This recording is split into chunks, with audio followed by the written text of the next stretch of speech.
All right, so I am Alexander Alvarez, MFA candidate for the Emerging Media Studio Art track here at the University of Central Florida. Thank you for coming out.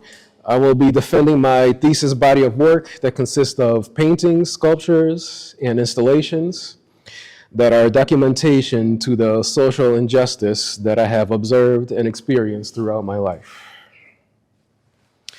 Before I share my work, I would like to thank the following people that have been integral in my success here in UCF and in life. So Jason Burrell, Carla Poindexter, and Amir Kobaslecha, right? Yeah.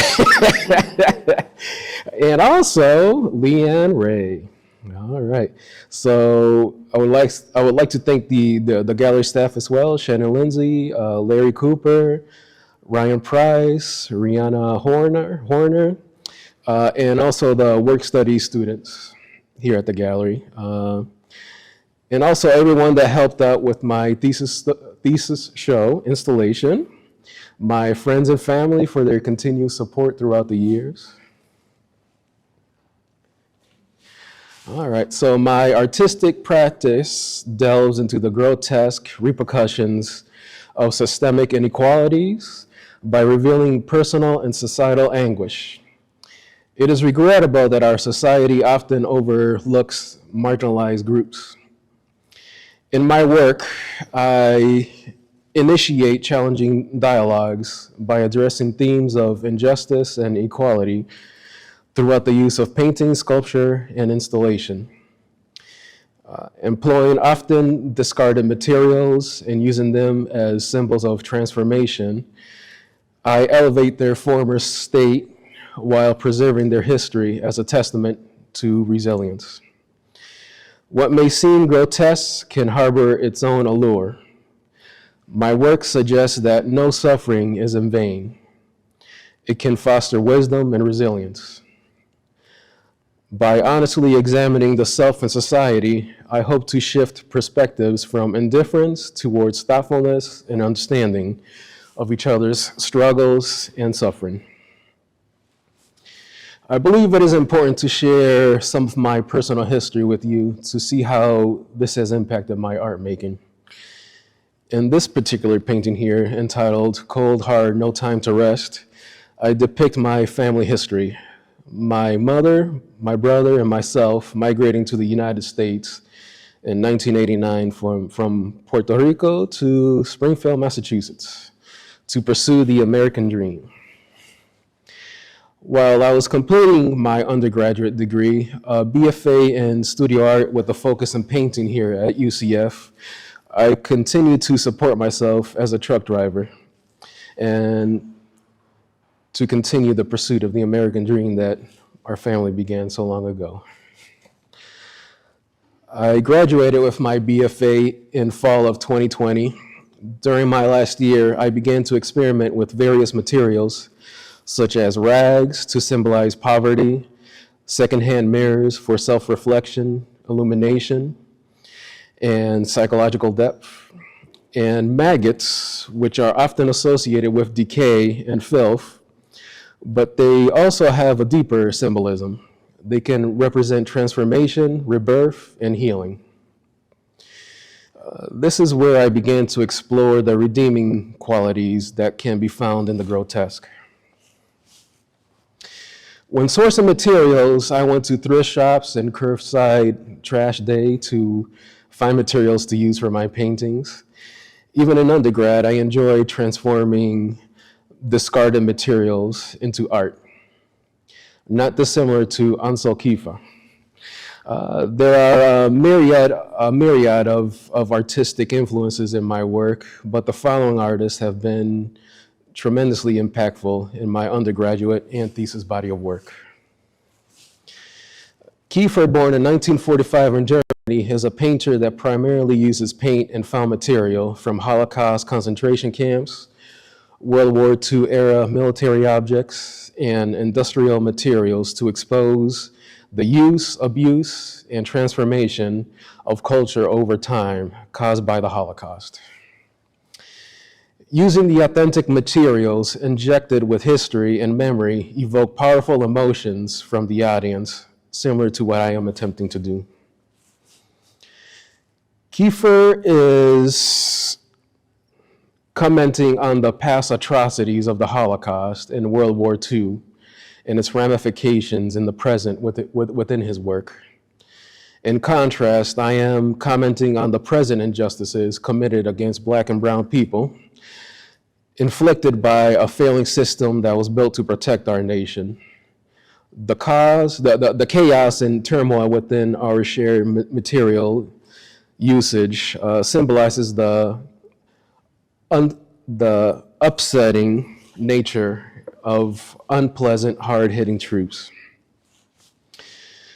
Vincent van Gogh, born in 1853 in the Netherlands, is a Dutch painter that employs heavy impasto, thick layers of paint, similar to myself here. Well, not here, but the bright pure hues in his palette, such as lemon yellow, Persian, and ultramarine blue, give the impression of an idealized landscape. In contrast, I use a similar palette to create a toxic atmosphere within an unsettling undertone. Here is an example of Van Gogh and I. Here is an example of how Van Gogh and I shine a light on the neglected members of society. Van Gogh shares his idealized vision of labor workers, where I highlight the narratives of overlooked, impoverished members of my community, family, and friends.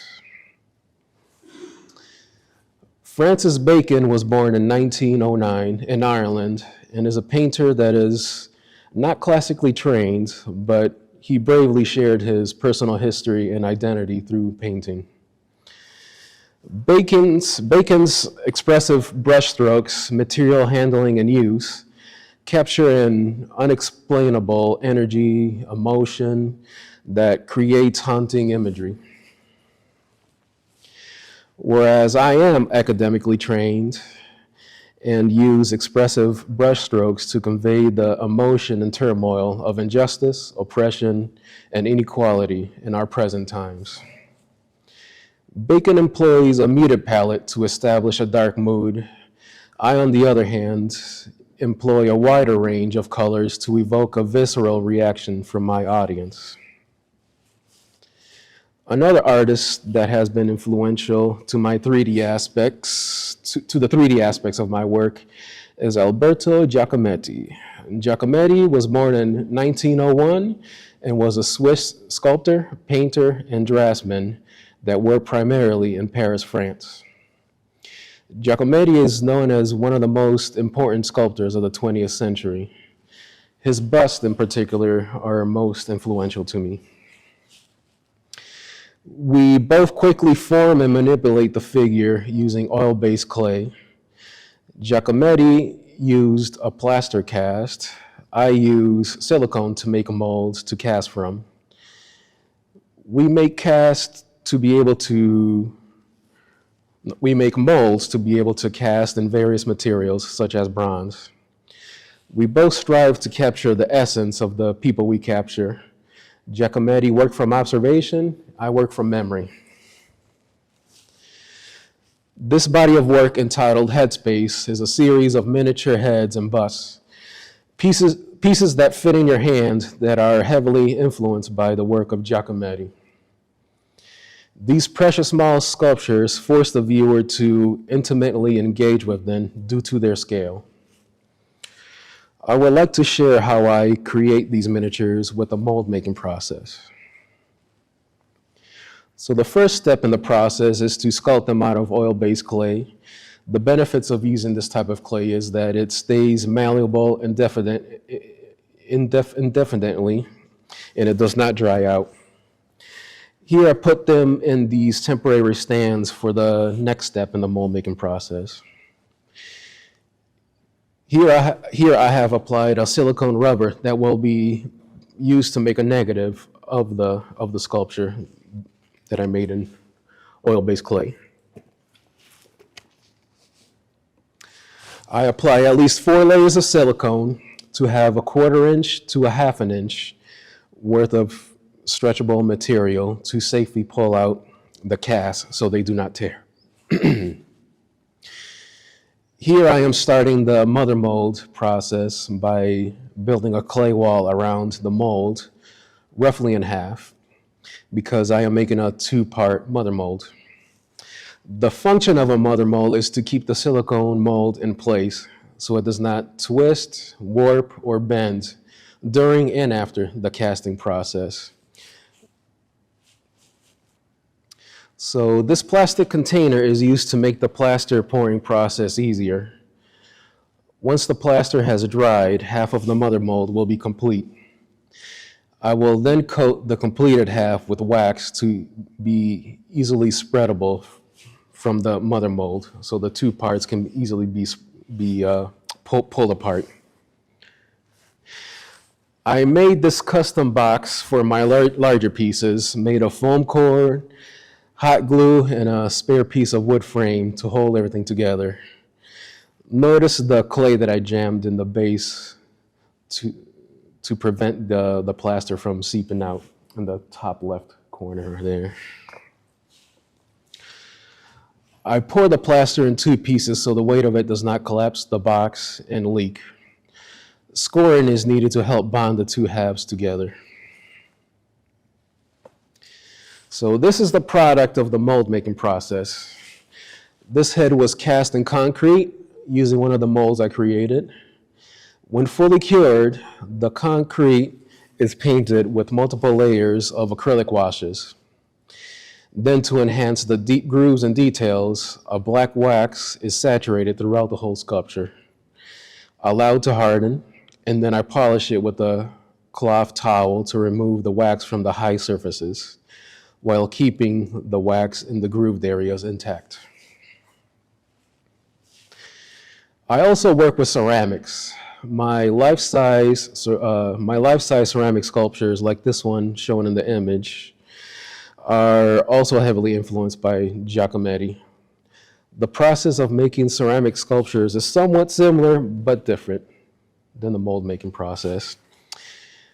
So ceramics, let's see. So the process of ceramic is different than the process used to make molds for the Headspace series that I mentioned earlier. While working with ceramics, the clay must stay hydrated. It is necessary to spray with water and cover with plastic to keep the clay moist. When mold making with oil-based clay, the thickness of the sculpture does not matter. However, with ceramics, it is integral to keep the thickness of the clay walls under 1 inch. Otherwise, the moisture will stay in the middle of the clay walls and will cause it to explode in the kiln.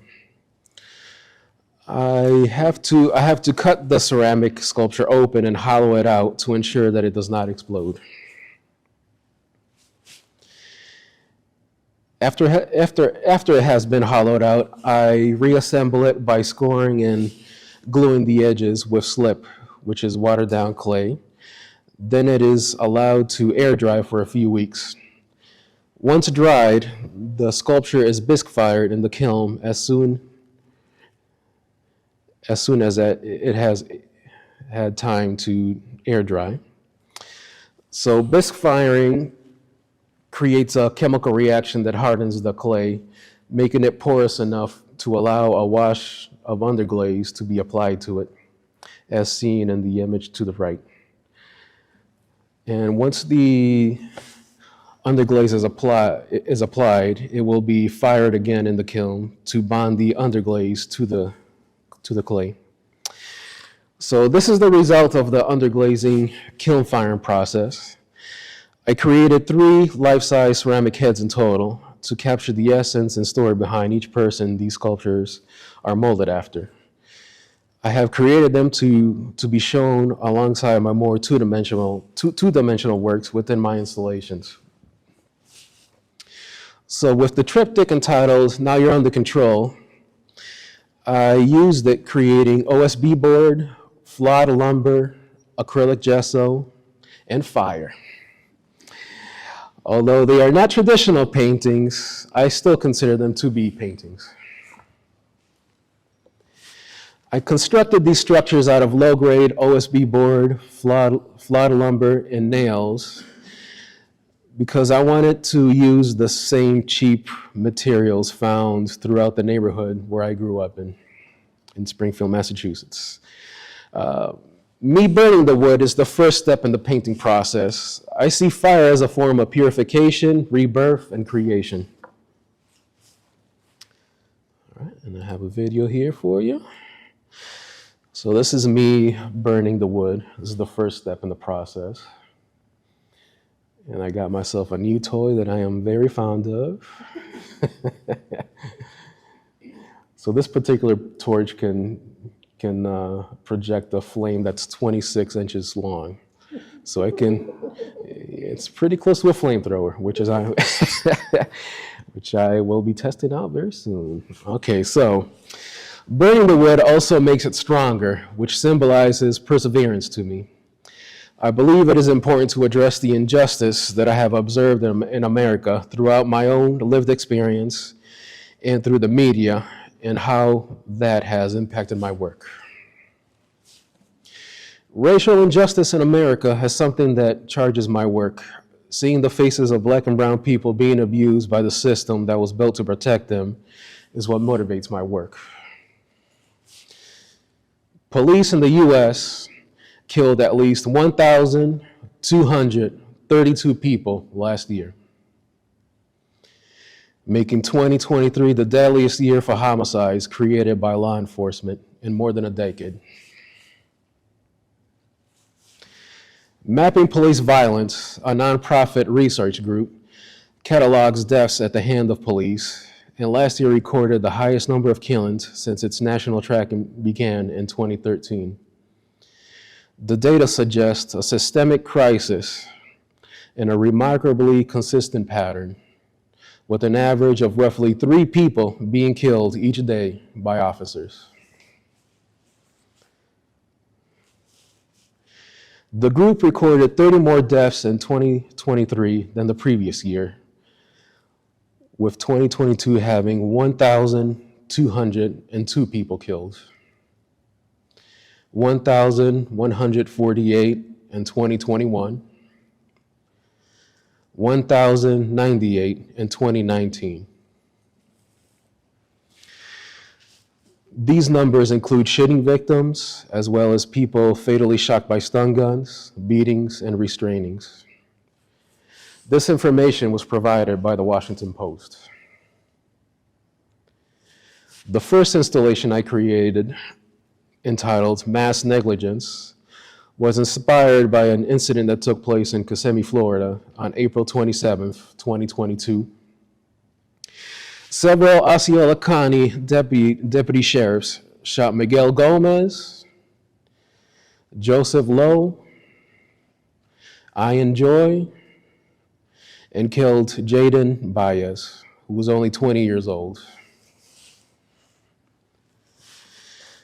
They were shot in the parking lot of Target after allegedly stealing Pokemon cards and pizza. I constructed this coffin using OSB board, lumber, trash bags, and Pokemon bedding. I used these materials to make my rendition of Jaden's coffin to symbolize how society tossed his life away for Pokemon cards and some shitty pizza.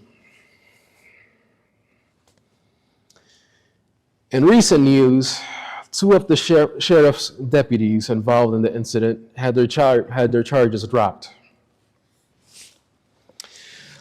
So the story of these boys resonated with me because of my own personal experience. This is a photograph of the neighborhood that I grew up in Springfield, Massachusetts. This is the current state of the neighborhood. I used to live in the apartment buildings in the background to the right there. It really hasn't changed much since I was a child. Now I would like to share a few stories from my time living there. So the following are a selection of miniatures from the series entitled Headspace that was mentioned earlier. So this sculpture is of a friend this sculpture is of a friend that decided to take their life. They lost hope in having a happy life.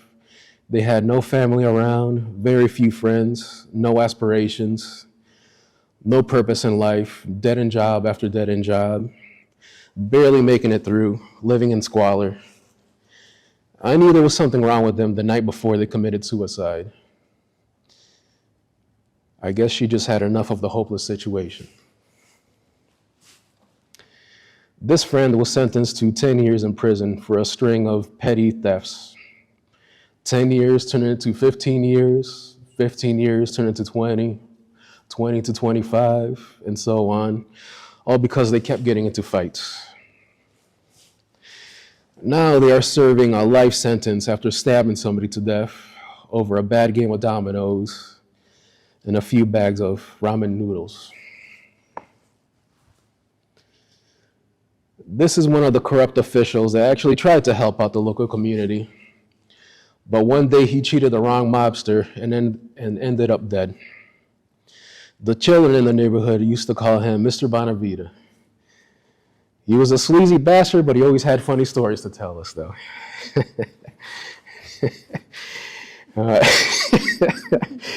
All right, so the mother figure is important in my work as a central guiding figure.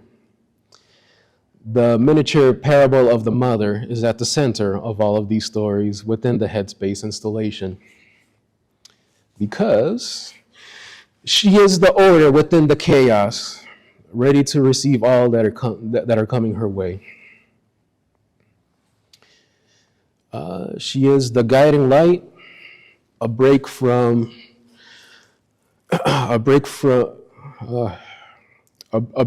all the broken down, dilapidated structures that have swallowed up all these people.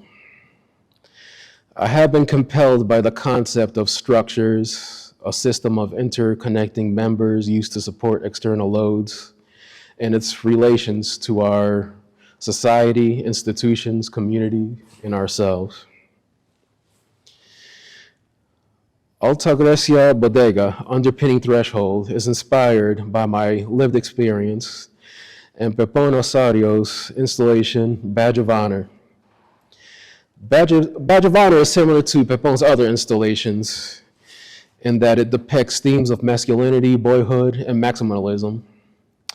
What makes Badge of Honor stand out to me the most from all his other previous installations is that it also tackles themes of injustice and incarceration.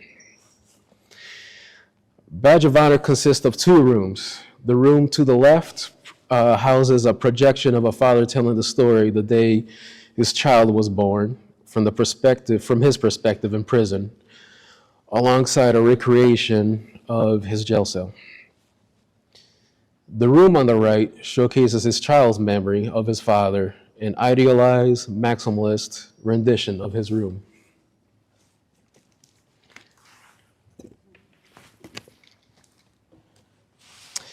This installation inspired me to make Altagracia Bodega because of the maximalist approach and the way Pepón speaks to the experience of the oppressed. All right, so with my bodega, I address similar themes to Pepón's Badge of Honor, but from my perspective. Didn't I just say this? No, I did not. I too take the maximalist approach, but rather than idolizing these types of events, I go in on the grotesque.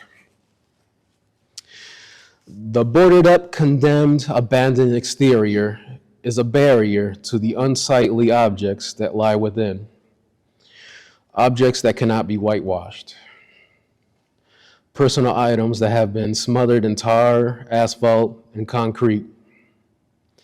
The hanging footwear is reminiscent of the ones you see dangling from power lines to memorialize the recently deceased, but it is also a signal that drugs can be purchased here. Or it could also be a marker to let you know that you are entering a gang's territory. So here's a short video of the interior.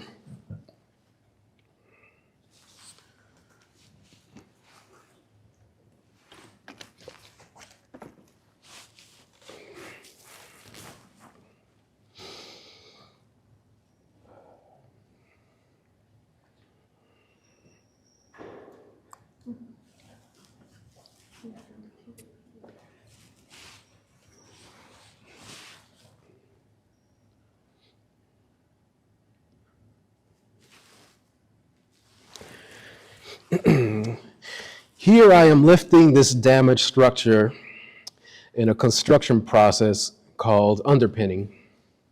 When the foundation of a building or a house has shifted, cracked, or otherwise been damaged, the foundation is dug up, lifted with hydraulic jacks, and they have temporary stands and cinder blocks put in place while the foundation is fixed. So I want to lift up and elevate this bodega. It's an integral part of my community, a place for nourishment, culture, and despite all its flaws, I still want to showcase it and highlight it. Okay. So, Altagracia means high grace in Spanish. In the Catholic devotion, Altagracia is the title for the Virgin Mary, by which she is honored as the protective and spiritual mother. Okay, so how did I create this monstrosity? I designed it to be easily broken down into manageable pieces to make it easier to assemble. Here I am installing drywall with a hole where the windows would normally be. This lightens the load of the structure and also allows light to enter. Here I am assembling the walls to test out the stability and to take measurements. This is an in-progress shot of the gallery installation after the walls have been anchored to the foundation. Not pictured here are the tarred OSB board and the footwear that symbolize the barrier holding my community back as a visual reminder of all the lost souls. The headspace wall installation is comprised of over 100 shelves, a mixture of store-bought and handmade shelves. I wanted to create a sharp contrast between the shelves and the inner circle of flawed, burnt shelves, encapsulated by the pristine white shelves. This was a very involved, difficult, overambitious install that took the entirety of the time provided to me. And I just want to thank the gallery staff again for their patience and help. I know I was a pain in the ass, but that's all right. All right, so my thesis exhibition delves into the grotesque repercussions of systemic inequality. In this work, I shine a light on the marginalized group society has chosen to ignore, and I give a voice to their stories. I hope to shift perspectives from indifference towards thoughtfulness and understanding of each other's struggles and suffering. I hope to continue my artistic practice, teaching drawing, sculpture, painting, and design at the collegiate level, and exhibiting my work to share these stories. So here is a bibliography if you're interested in looking up any of the information or the photographs that I use. And that is the end.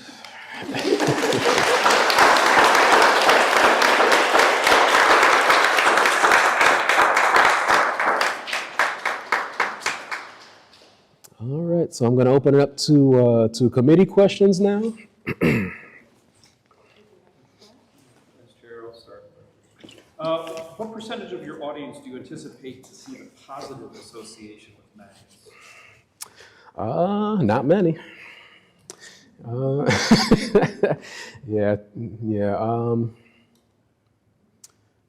Not many people are aware of all the benefits that maggots do in our ecosystem and just breaking down decay and helping get rid of the filth and decay, basically. So I kind of want to elevate the maggot a little bit.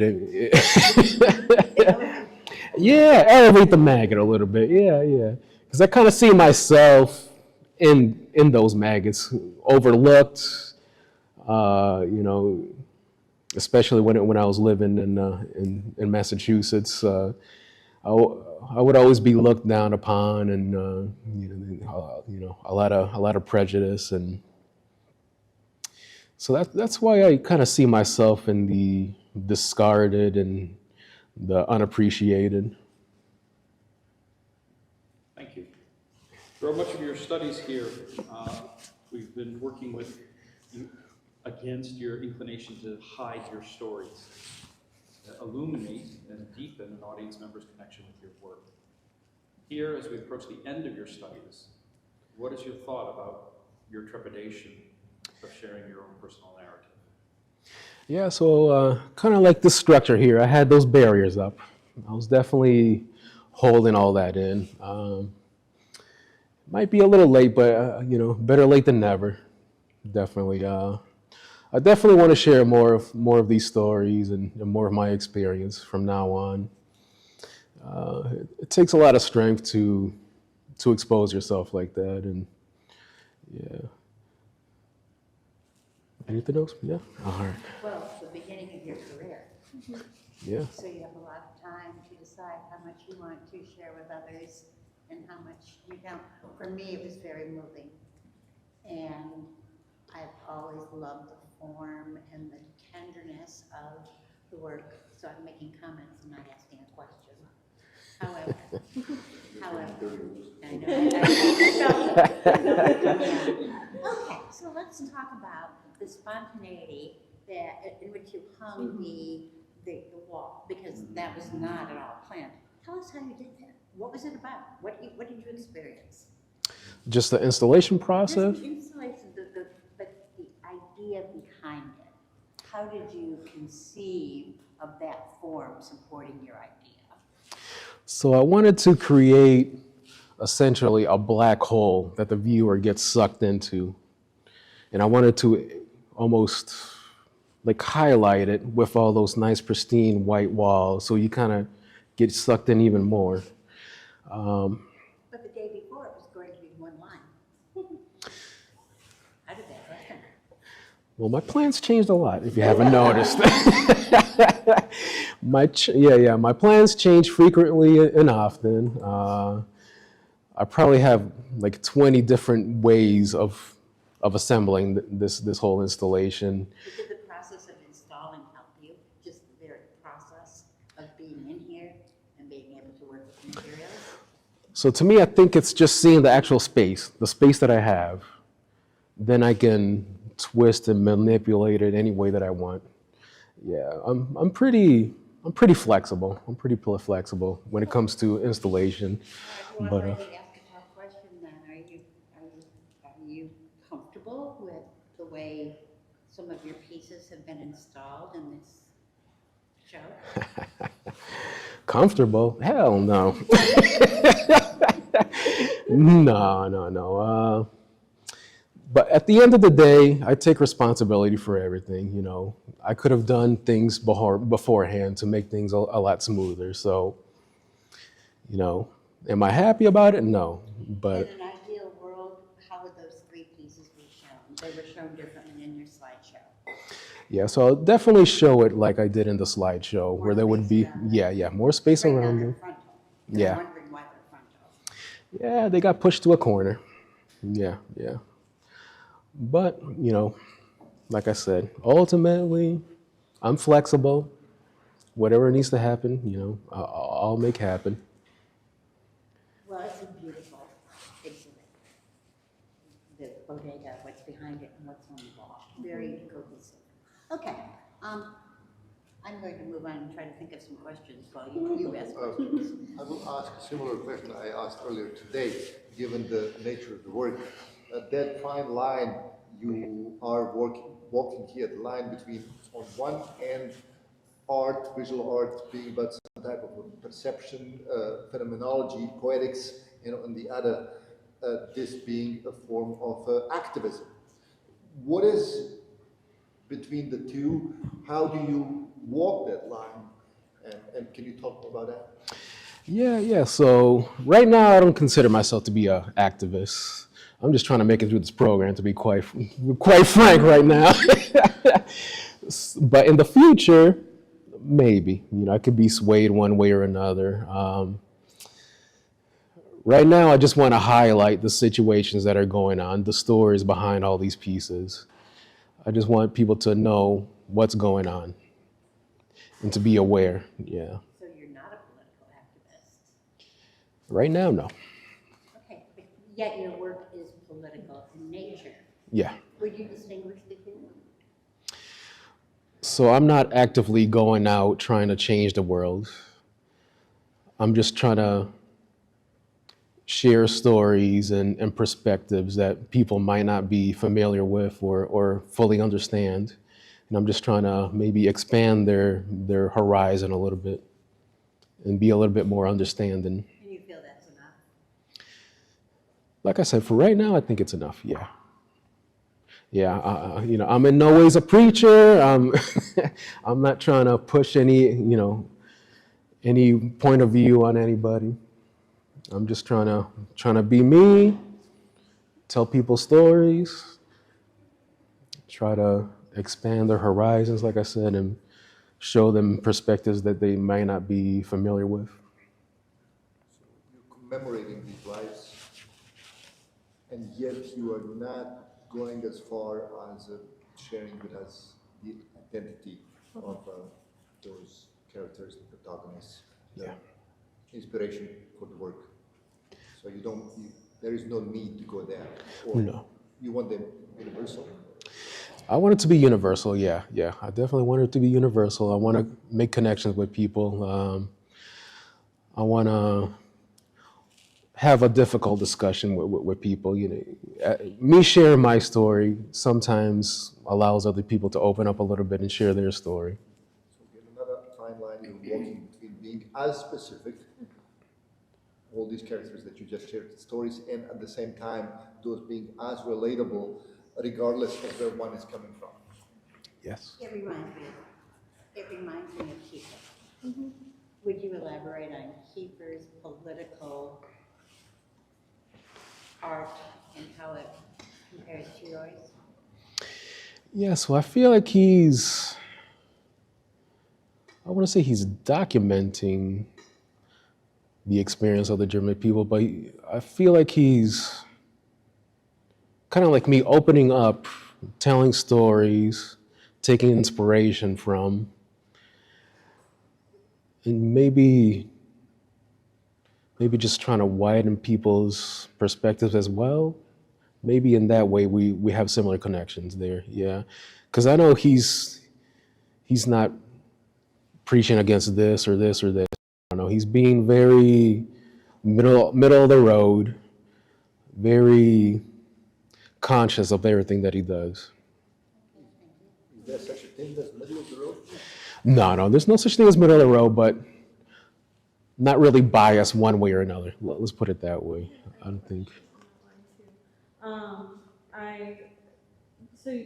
I really liked how you said that Kiefer uses authentic materials, and I didn't think about that with your work. Is there anything that you would consider authentic that you use, like, or maybe the clothes or something like that? Yeah, definitely the clothes. The one piece with the body bags. I actually went to different sites throughout the city and picked up trash from shooting victim sites. So I actually physically went to these sites. I looked at where these events happened, and I picked up all the trash that was in the area and used it in that one piece. I have another question. Yeah.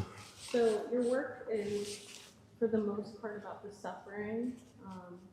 Do you have plans to make, like, it's really hard to make the angels. Do you have plans to show possibly like the positive elements from your personal story? Yeah, definitely. So I'm gonna go back to painting, bring back color, and I'm gonna try to be a little bit more personal rather than being broad and vague, kind of like my earlier undergrad work. But then at the same time, those landscapes and mindscapes are interesting as well. So maybe I can do a balancing act of the two. Could you speak to the value of your MFA, 3-year education? Oh my goodness. The value. The value. Is it done? Oh yeah. Many people would not necessarily think it was important to get a Yeah, yes. Can you speak to that yourself? So for myself, I feel like I've grown like 20 years in this 3-year period. You know, I've vastly improved from my undergrad to now, even just speaking wise. You know, it's a big difference. And conceptually, you know, it's, you know, big, a big difference. You know, scale and narrative and the context and just the sheer, I don't know, maybe passion. I guess my passion has grown significantly Because of what? because of all the ass kickings you gave me, and you gave me.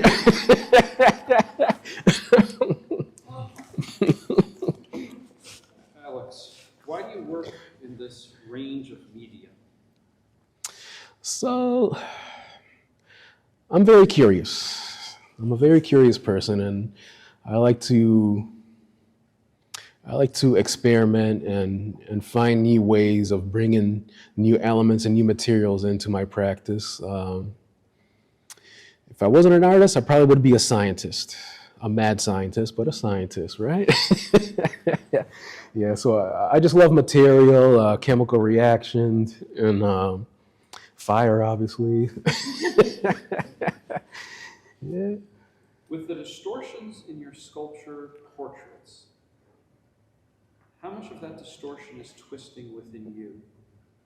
Well, I have a twisted mind, so my sculptures have to, the sculptures have to match those twisted, distorted images and thoughts. And I feel like these are all self-portraits in a way, even though they are portraits of people that I know. I feel like maybe I inject myself into it as well, and it's just this, I don't know, it's a whirlwind of energy and passion and emotion. Rage. Oh yeah, rage is in there definitely. Yeah, Humor? yeah, definitely. Yeah, dark humor, of course. Yeah. All that macabre in your work, what's the value of it for your audience? The value. So the grotesque, I feel that it creates a nice contrast between what's traditionally beautiful, what's grotesque and ugly. It lets you appreciate the spectrum a little bit more, since it widens your spectrum out a little bit more. Okay.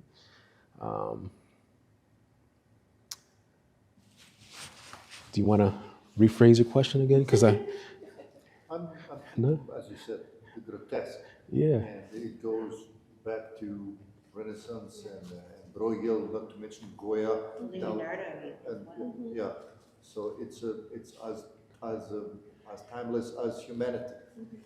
And artists have this twisted ability somehow to go there and end up with objects as beautiful, visually as striking, literally beautiful objects. And that weird kind of, that contradiction of giving the work attention, and that in your work also being the driving force, both in terms of the narrative, but stylistic approach. And that's what I'm interested in. That charge in your work is what I am really interested in seeing, encountering, and learning more about. You just reminded me. So I enjoy the grotesque and the ugly and elevating it because it's difficult. Making something pretty is easy. Making something ugly and twisted and grotesque, beautiful, is very challenging. Good answer. Okay, so tell me more. What's the difference between the two, beautiful and pretty? So I feel like there are two sides of the same coin. Just the grotesque is the dark underbelly that never sees any light. And I like to shine a little bit of light on there. Beautiful versus prettiness. Oh, prettiness. Okay, so prettiness is a lower value of beauty, I think. Pretty is very superficial. There's no depth to it, in my opinion. And prettiness fades. over time. So I don't know. I just find something something redeeming about enjoying, well, not really enjoying, but giving value to something that gets overlooked or discarded or. Does this have aesthetic value? I believe so, yeah. Is it beautiful? It is to me, yeah, yeah. Well, what makes it beautiful, formally speaking, or in terms of the content itself? Okay, so just form-wise, the balance of asymmetry with some symmetrical elements, just the bulbous form along with sharp growth growing out of this, right down the middle of this figure. So this is actually supposed to be two separate beings, but they have this growth growing in between them. It's a symbiotic relationship of how I see the rich and the poor, how one cannot live without the other.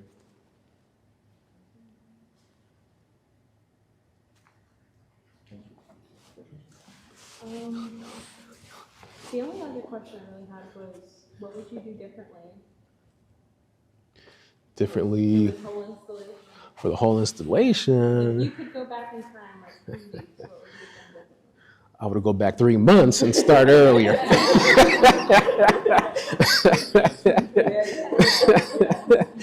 Yeah, definitely. Oh yeah, definitely. Yeah, What yeah. are some specifics to that, please? Yes, yeah. Okay, so specifics. Okay, so I planned this out well in advance, and then those plans got basically denied. So I have to shift gears, design something else that could be, that could fit into the space. And then at that time, I had some financial problems, so I had to keep postponing and postponing until I got my student loan to have enough money to buy all these materials. So I built all this in 3 weeks. I was working tirelessly, day and night, trying to make this thing happen. I feel like I was pretty successful, even though it's not 100% of what I wanted, but overall, I'm pretty happy with it. The plaster is very important, isn't it? You work with a technique that is very classic. Would you describe that plastering technique that you use? Yeah, so this is traditionally used in, it's called stucco. So it's traditionally used using limestone or another type of stone to protect the building from the sun and other elements. And it's usually found in lower income areas most of the time. Most of the time, yeah.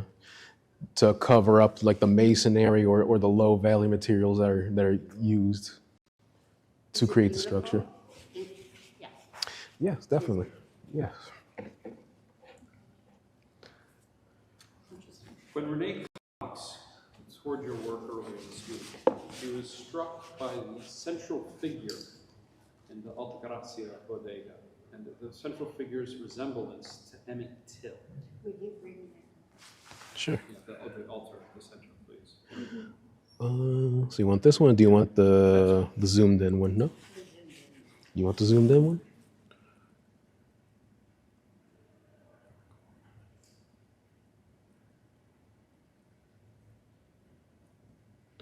Oh, there we go. Do you perceive that you have a relationship with the historical civil rights movement? Do I have a connection to it? Yeah, definitely. So the history of Puerto Rico is very much in close ties with the United States and the transatlantic slave trade, and how first the indigenous people were used and abused and killed off, and then they started bringing in the slaves. So yeah, I definitely see a connection there as well. In your work. Yes. You repeatedly seek transformation and transformational materials in your work. As you look at the end of your studies, possibly here, what material or transformations are you looking forward to working with next? What am I looking forward to next? Bigger, better, more exaggerated things. So I definitely want to integrate fire and painting and sculpture elements together and creating something new and exciting. I have a question for you that might be a little tricky. This piece could very much be in a public space and not in the gallery, and possibly would even be more effective in a public space.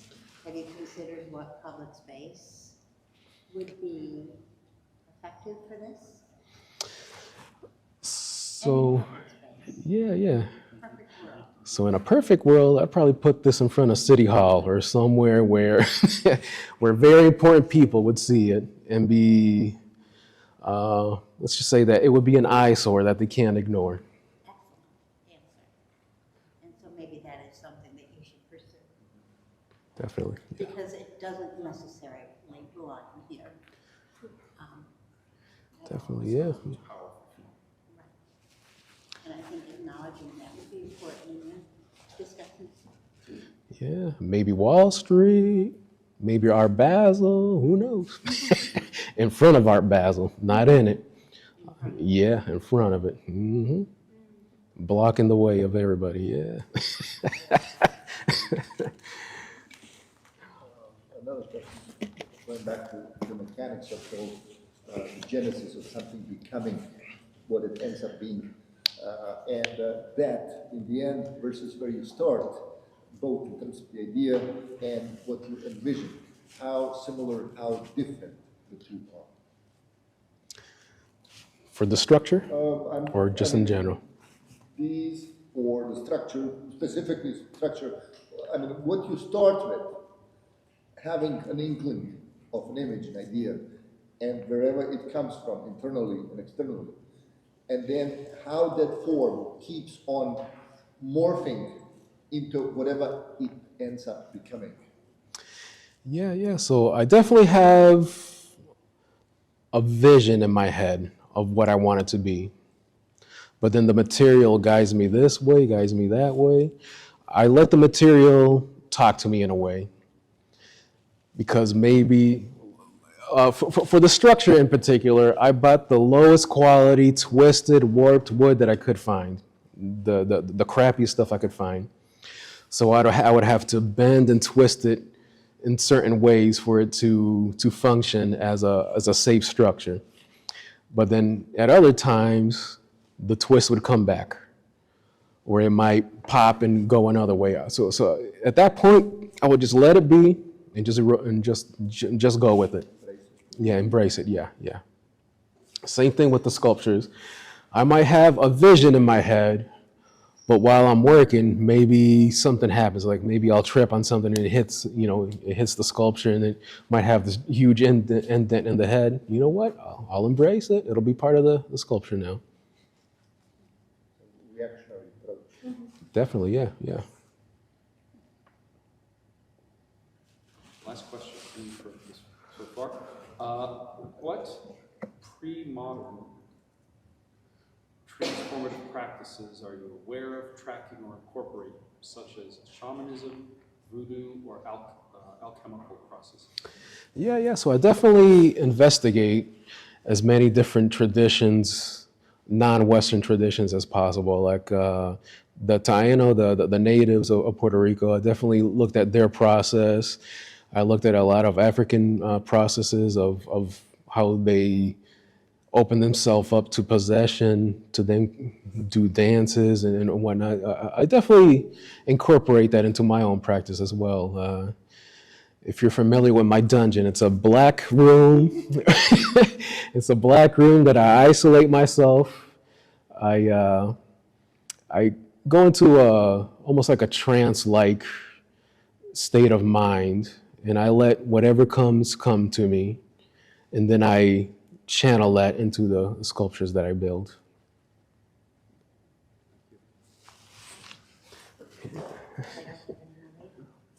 At this time, we'd like to open up to questions from the audience. Questions?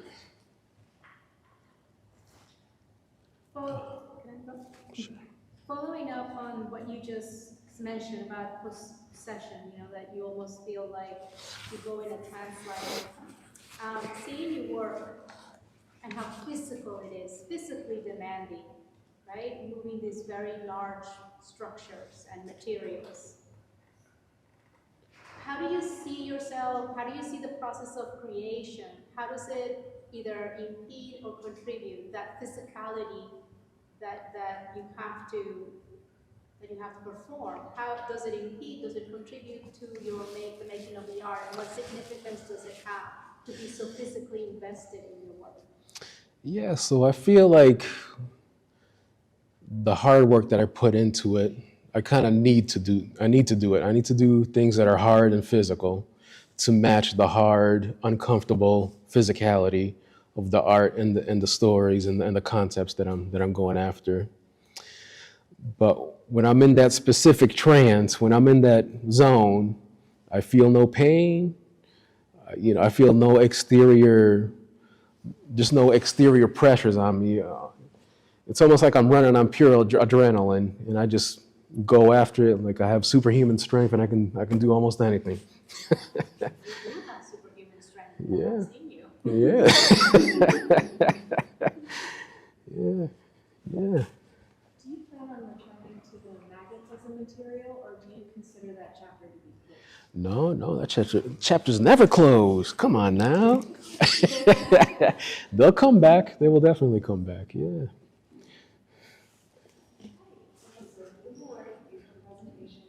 In regards to your sculptural works, I personally noticed that when objects are lower on the floor in your corner, I don't see them at first. I sort of overlook them, and then I have this discovery moment. And I'm curious how much of that was like premeditated to create a specific response and engagement from the audience, and how much you allow for like happy accident of the work. Yeah, so I definitely incorporated that with the children's socks that I have in the corner, more specifically. I wanted that to be a surprise. That's something you just see at the corner of your eye. And then you have to physically, look down and say, well, what's going on over here? Yeah. I thought it was interesting how it's really a model-based maze and the themes that she has going on in her like construction and then the children's socks. Was that like an intentional segue between both of your top art? So at first I had them placed somewhere over here, but then after everything was installed, I felt like they were better in that corner over there. I feel like it was a better placement for that piece specifically. Yeah. So you say that you put in this hard work to respond to the hard topics you're talking about in your work, right? That makes me wonder what contemporary artists you're looking at who talk about the same topics but maybe have a softer approach, and how you think your work fits in with them. Like, does it work against them? Does it work in tandem with them, or is it separate? So at the moment, I kind of separate anything and everything, and I'm just focusing in on what I'm doing. Afterwards is when I really let it all seep in and soak in, and then I'll think about where this fits in contemporary art. Yeah, like right now, I'm just focusing on doing this and this alone. And then afterwards, subconsciously, I'm sure more meaning will come out of it. Good answer. You talk about headspace being about memory, and I'm really interested in like why sculpture and clay specifically, that's so permanent, and you're trying to capture something so real. So why would it be? Okay, so working with oil-based clay, nothing is permanent. So I can change it at any time I want. But like with fire, With fire, yeah. ceramics, they are not physical. Yeah. Why is that so important to make the memory so physical? Fleeting, like Yeah, so I want something that's real, that's in our space, something that can't be avoidable, something that actually takes physical space. And I want it to be there, unavoidable, like I said. I just want it to be, even though it may not be permanent, but I want it to be a long-standing object. What's about your decision to put the bust in the center of this piece? Because it echoes your mother figure in the sculptures, but it's a different character, and it's literally illuminated. Yeah. So do you want me to elaborate on? Yeah, why that choice? What does that character represent relative to the mother? So I won't go into the story of what that sculpture is, because I might get in a little bit of trouble. No, Jason, no. Let's just say that it was one of my more evilest moments in life. So that's the negative side, whereas the mother's the positive side. Do you want me to elaborate a little bit more? We're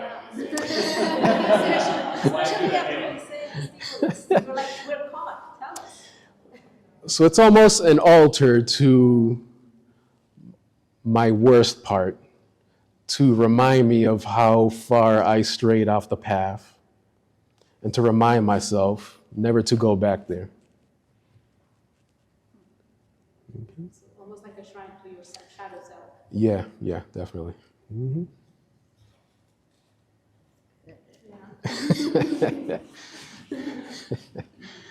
All right, any other questions?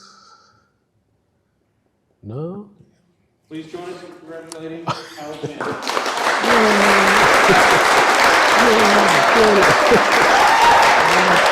Yeah.